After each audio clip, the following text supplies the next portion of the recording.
Using rice water for hair. Rice water is thought to contain many of the vitamins and minerals contained in rice. These include amino acids, B vitamins, vitamin E, minerals, antioxidants. Rice water is the starchy water that remains after soaking or cooking rice. Rice grains contain 75 to 80% starch. Benefits. Rice water for hair will detangles the hair, makes hair smoother, increases shine, makes hair stronger, helps hair grow long. How to make rice water. There are several different ways to make rice water, including soaking. Soaking is the quickest way to make rice water. To use this method, take 1/2 cup of uncooked rice. Rinse thoroughly. Place rice in a bowl with 2 to 3 cups of water. Leave to soak for 30 minutes.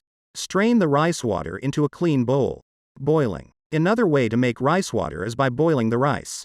Cover 1/2 cup of rice with double the water typically used for cooking. Cook the rice in boiling water and strain the rice water into a clean bowl before use. How to use rice water. Rice water can replace a commercial conditioner. To do this, a person should wash hair with shampoo. Rinse thoroughly with water from the tap. Pour rice water onto their hair. Massage the rice water into the hair and scalp. Leave on for up to 20 minutes. Rinse hair thoroughly using warm water from the tap. Please subscribe to my YouTube channel in my bio for more.